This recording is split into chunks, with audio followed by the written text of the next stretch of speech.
السلام علیکم ورحمۃ اللہ وبرکاتہ۔ اعوذ باللہ من الشیطان الرجیم، بسم اللہ الرحمن الرحیم۔ یا بنی اسرائیل اذکروا نعمتی التی انعمت علیکم واوفوا بعہدی اوف بعہدکم وایای فارہبون وآمنوا بما انزلت مصدقا لما معکم ولا تکونوا اول کافر به ولا تشتروا بآیاتی ثمنا قلیلا وَإِيَّايَ فَاتَّقُونَ۔ اے بنی اسرائیل، میری اس نعمت کو یاد کرو جو میری ان نعمتوں کو یاد کرو جو ہم نے تم کو عطا کی، اور مجھ سے جو عہد کیا تھا اس کو پورا کرو۔ میں نے جو تم سے وعدہ کیا تھا میں پورا کروں گا، اور مجھ سے ہی ڈرو، اور اس کتاب پر ایمان لاؤ جو میں نے نازل کی، یعنی قرآن کریم پر۔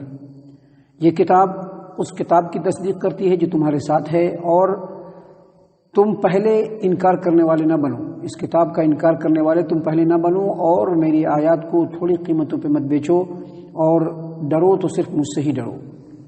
معزز سامعین کرام، یہ سورۃ البقرہ ہے۔ سورۃ البقرہ سورہ نمبر 2، اور اسی سورت سے ابھی آپ کے سامنے آیت نمبر 41 یعنی آیت نمبر 40 اور 41، یہ دو آیات تلاوت کی گئی، اور ان دونوں آیات کا ترجمہ بھی آپ کی خدمت میں پیش کیا گیا۔ معزز سامعین کرام، اب یہاں سے گفتگو کا رخ، جو خطاب کا جو رخ ہے وہ بنی اسرائیل کی طرف مڑ گیا ہے، اور آگے کئی رکوع تک مسلسل یہ خطاب کا جو رخ ہے وہ بنی اسرائیل کی طرف ہی رہا ہے۔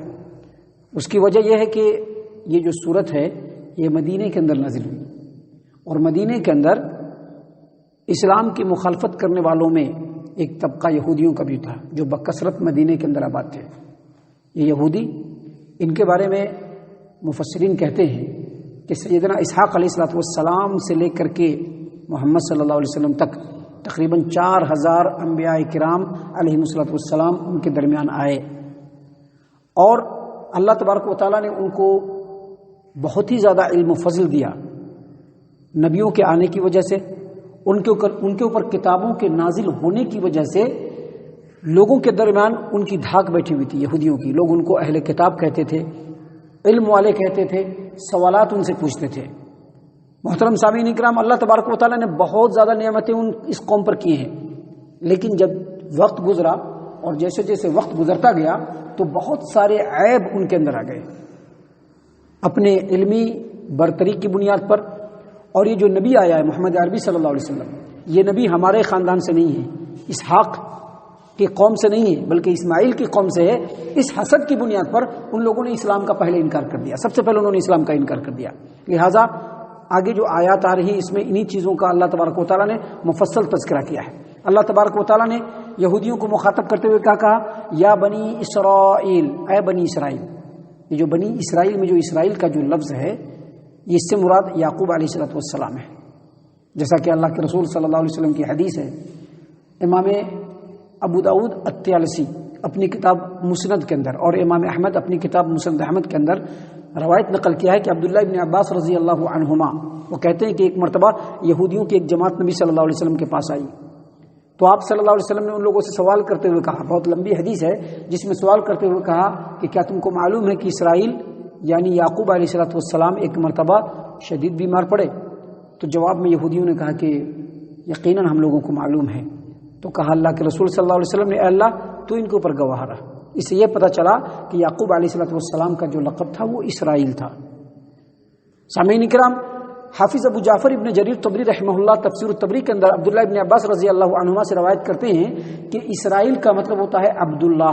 اسرائیل جو یہ عبرانی ہبرو زبان کا لفظ ہے، عبرانی زبان کا لفظ ہے جس میں توریت نازل ہوئی، اور اسرائیل کا مطلب ہوتا ہے عبداللہ، اور یہ یعقوب علیہ السلام کا لقب ہے جو اسحاق علیہ السلام کے جو یوسف علیہ السلام کے والد صاحب ہیں، اسحاق کے بیٹے ہیں اور یوسف علیہ السلام کے والد ہیں، اور ابراہیم خلیل اللہ کے پوتے ہیں یعقوب علیہ السلام، انہی کا جو ہے لقب ہے اسرائیل ہے۔ اور اس اعتبار سے یا بنی اسرائیل کا مطلب یہ ہوا کہ اے اسحاقی اور اے یعقوب کی اولاد، اے یعقوب کی اولاد، یا پھر اسرائیل سے مراد اے یہودی قوم۔ اللہ تبارک و تعالیٰ نے یہاں پر یہودیوں کو مخاطب کرتے ہوئے کہا یا بنی اسرائیل، اے بنی اسرائیل، اذکروا نعمتی التی انعمت علیکم، جو نعمتیں میں نے تم پر کی ہیں، تم کو عطا کی ہیں، ان نعمتوں کو یاد کرو۔ یاد رکھیے گا، بنی اسرائیل کے اوپر اللہ تبارک و تعالیٰ نے بے شمار نعمتیں کی ہیں، من سلوہ انہی کے اوپر نازل ہوا تھا۔ اللہ تبارک و تعالیٰ نے فرعون جیسے ظالم قوم سے ان کو آزادی دلوائی تھی۔ جب بھی وہ کچھ چاہتے موسیٰ علیہ السلام کے پاس بولتے، اللہ تبارک و تعالیٰ وہ چیزیں ان کو عطا کر دیتا تھا۔ تو بہت ساری نعمتیں اللہ تبارک و تعالیٰ نے بنی اسرائیل قوم پہ نازل کی۔ تو اللہ تبارک و تعالیٰ نے کہا کہ جو نعمتیں میں نے تم کو عطا کی، میری ان نعمتوں کو یاد کرو۔ وَأَوْفُوا بِعَهْدِي أُوفِ بِعَهْدِكُمْ، اور مجھ سے جو عہد اور وعدہ تم لوگوں نے لیا ہے اس وعدے کو تم پورا کرو۔ مجھ سے جو وعدہ اور عہد کیا ہے تم لوگوں نے اس وعدے کو پورا کرو، اور میں نے جو تم کو وعدہ دیا ہے میں پورا کروں گا۔ اللہ تبارک و تعالیٰ نے یہودیوں سے، بنی اسرائیلیوں سے کیا وعدہ لیا تھا؟ اللہ تبارک و تعالیٰ نے بنی اسرائیلیوں سے یہ وعدہ لیا تھا کہ جو کتاب توریت تمہارے لیے نازل کی گئی ہے اس توریت کی تم پیروی کرو، اس کے حکموں کی پیروی کرو، جیسے توریت کہتا ہے ویسے زندگی گزارو۔ اور میرا وعدہ کیا ہے؟ یعنی اللہ تبارک و تعالیٰ نے ان سے کیا وعدہ کیا تھا؟ اللہ تبارک و تعالیٰ نے ان سے وعدہ کیا تھا کہ اگر تم توریت کی پیروی کرو گے تو اللہ تبارک و تعالیٰ تم کو ہمیشہ سرخرو رکھے گا۔ اور یہ بھی اللہ تبارک و تعالیٰ نے ان لوگوں سے وعدہ لیا تھا، اللہ تبارک و تعالیٰ نے بنی اسرائیلیوں سے یہ بھی عہد کیا تھا بنی اسرائیل سے کہ میرے جب بھی نبی آئیں گے، یعنی موسیٰ علیہ السلام کے بعد جب بھی نبی آئیں گے، یا توریت کے نازل ہونے کے بعد جب بھی نبی آئیں گے تو اس نبی کا تم کو جو ہے اس نبی کی پیروی کرنا، اس نبی کے اوپر ایمان لانا ہے اور ان کا ساتھ دینا ہے، ہر اعتبار سے ان کو سپورٹ کرنا ہے۔ اور اللہ تبارک و تعالیٰ نے ان سے کیا وعدہ کیا تھا کہ اگر تم توریت کی باتوں پر، توریت کے حکموں پر تم عمل کرو گے اور میرے جو بھی انبیاء آئیں گے ان پر ایمان لانے کے ساتھ ساتھ ان کا سپورٹ کرو گے، ان کا ساتھ دو گے اور ان کے حکموں کی پیروی کرو گے تو ملک شام میں ہمیشہ تم کو آباد کر کے رکھا جائے گا۔ ملک شام کے اندر، یہ وہی ملک شام ہے جس کے اندر فلسطین بھی آتا ہے۔ تو ملک شام میں ہم تم کو ہمیشہ جو ہے آباد رکھیں گے۔ لیکن جیسے جیسے زمانہ گزرا ان لوگوں نے وعدہ تو کر لیا، اقرار تو کر لیا کہ ہاں اللہ تبارک و تعالیٰ ایسا کریں گے، لیکن ایسا انہوں نے کیا نہیں، جس کی وجہ سے اللہ تبارک و تعالیٰ نے ان کو در بدر بھٹکنے کے لیے چھوڑ دیا۔ سامعین کرام، اب چونکہ آخری نبی محمد عربی صلی اللہ علیہ وسلم آ چکے ہیں اور اب ان کو بتلانا ہے کہ دیکھو تم اپنے وعدے کو پورا کرو، لیکن ان لوگوں نے کبھی بھی وعدے کو پورا نہیں کیا، ہمیشہ بدنیتی کی، ہمیشہ بد کرداری کی، پیسے لے کر کے لوگوں کو غلط مسئلے بتلائے، پیسے لے کر کے غلط مسئلے بتلائے، جیسا کہ آج بھی ہوتا ہے۔ ایسا لوگوں سے لالچ ہوتی ہے تو اس کے حساب سے مسئلہ بتلا دیا جاتا ہے۔ یہ بہت ساری مثالیں اس کی، مثالیں میں نہیں دے سکتا ہوں، جہاں پر صرف ایک یاد دہانی کے لیے بتلایا ہے۔ یہودیوں کے اندر جو خرابی آئی تھی وہ یہ خرابی آئی تھی کہ ان لوگوں نے بد کرداری کی، بدنیتی کی، توریت کے حکموں کی مخالفت کی، پیسے لے کر کے لوگوں کو غلط مسئلہ بتلایا، لوگوں کو گمراہ کرنے کی کوشش کی، اللہ اور اس کی کتاب سے دور کرنے کی کوشش کی۔ تو اللہ تبارک و تعالیٰ نے یہاں پر سمجھایا کہ دیکھو اوفو بعہدی، جو عہد اور وعدہ تم نے مجھ سے کیا تھا اس عہد اور وعدہ کو پورا کرو، جو عہد اور وعدہ میں نے تم سے کیا ہے میں تم کو پورا کروں گا۔ سامعین اکرام، یہاں پر بات کو روک کر کے ہم یہ بتلانا چاہتے ہیں کہ یہودیوں کے بعد اللہ تبارک و تعالیٰ نے مسلم قوم کو ہی سر بلند کیا تھا، اور اس طرح سے سر بلند کیا تھا کہ مٹھی بھر لوگ مکہ اور مکہ کے بعد مدینہ سے اٹھے اور بعد میں پوری دنیا کے اوپر چھا گئے۔ صحابہ کرام کے بعد تابعین اور جو ثقہ جو مسلمان گزرے اس روئے زمین سے، وہ لوگ پوری دنیا پر چھا گئے۔ اس کی وجہ کیا تھی؟ اللہ تبارک و تعالیٰ نے ان سے بھی وعدہ لیا تھا، جس طرح سے یہودیوں سے وعدہ لیا تھا ویسے ہی اللہ تبارک و تعالیٰ نے اس قرآن کریم کے ذریعے سے مسلمانوں سے بھی وعدہ لیا تھا۔ کیا وعدہ لیا تھا؟ انتم الاعلون ان کنتم مؤمنین، تم ہی سر بلند رہو گے اگر تم ایمان والے بن کر کے رہو۔ لیکن مسئلہ کیا بنا کہ مسلمان نام کے صرف مسلمان رہ گئے، نام کے صرف مسلمان رہ گئے۔ آپ کو بہت زیادہ دور جانے کی ضرورت نہیں، آپ اپنے سماج و معاشرے میں دیکھ لیجیے، آج اسی مسجد کو آپ دیکھ لیجیے، اس مسجد سے جڑے ہوئے بہت سارے مسلمان ہیں، لیکن ابھی فجر کا وقت ہے، کوئی نہیں ہے موجود۔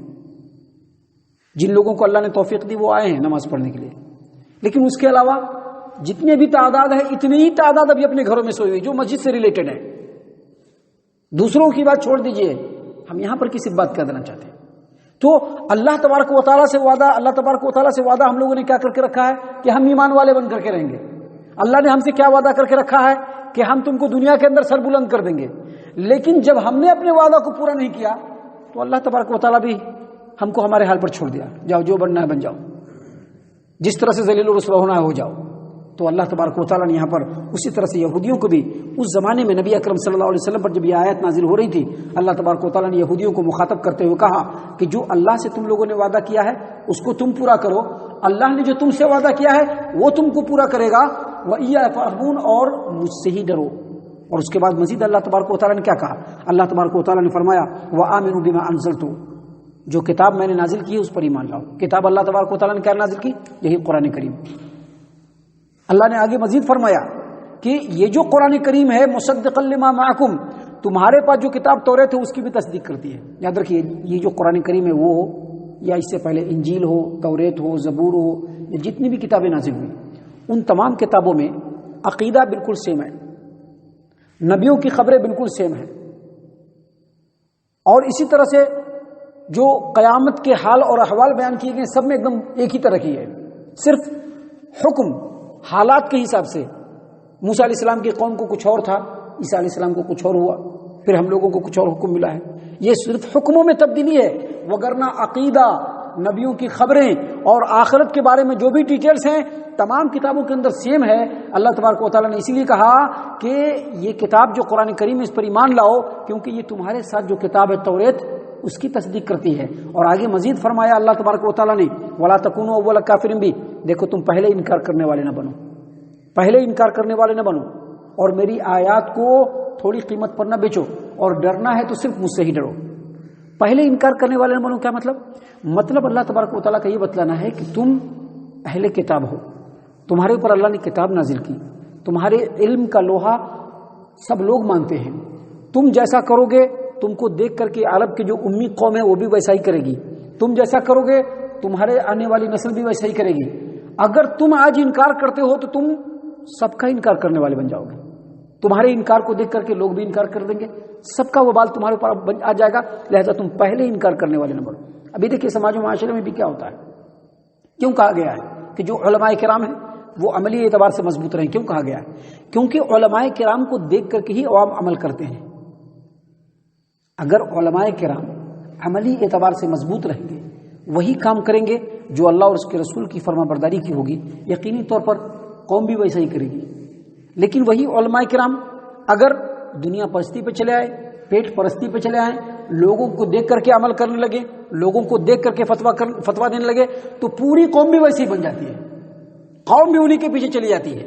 اسی لیے اللہ تبارک و تعالیٰ نے یہاں پر یہودیوں کو کہا کہ تمہارے علم و فضل کی دھاک ہے لوگوں کے اوپر، لوگ جانتے ہیں کہ تمہارے پاس کتاب ہے اللہ کی طرف سے آئی ہوئی ہے، تم اللہ کی کتاب پڑھنے والے ہو، لہذا تم کو چاہیے کہ اس قرآن کریم کا پہلے اقرار کر لو، اس قرآن کریم کا تم انکار کرنے والے نہ بنو. کیونکہ تم انکار کرو گے تمہارا دیکھ کر کے یہودی، تمہارا دیکھ کر کے عرب کے لوگ بھی انکار کر دیں گے، تمہاری نسل کے لوگ بھی انکار کر دیں گے، اور سارا وبال تمہارے اوپر پڑ جائے گا. لہذا تم لوگوں سے نہ ڈرو. اللہ نے فرمایا وَإِيَّايَ فَاتَّقُونَ، اگر ڈرنا ہے تو صرف مجھ سے ڈرو. محترم سامعین کرام، اس صورت میں بھی آگے اور بھی بہت ساری باتیں ہیں، بہت ساری نصیحتیں ہیں جو اگرچہ ڈائریکٹ یہودیوں کو کیا گیا ہے، لیکن اس میں ہمارے لیے بھی بہت ساری نصیحتیں ہیں جس کو ہمیں غور و فکر کرنا ہے اور اس پر عمل کرنے کی کوشش کرنی ہے. اللہ تعالیٰ سے دعا ہے کہ اللہ تعالیٰ ہم تمام کو ان تمام باتوں کے اوپر ٹھنڈے دل سے غور و فکر کرنے کی توفیق عنایت فرمائے. ہم تمام کو ہمارا رب صحیح معنوں میں مومن اور مسلمان بنائے. اللہ تبارک و تعالیٰ ہم تمام کو اللہ اور اس کے رسول صلی اللہ علیہ وسلم کا مطیع و فرما بردار بنائے. صحابہ کرام کے اسوہ حسنہ پر چلنے کی توفیق عنایت فرمائے. جنت الفردوس میں جگہ عطا فرمائے. اے اللہ ہم تمام کو جہنم سے پناہ دے. اے رب العالمین ہم تمام کو جہنم سے پناہ دے. اے مالک الملک ہم تمام کو جہنم سے پناہ دے. آمین یا رب العالمین. وما علینا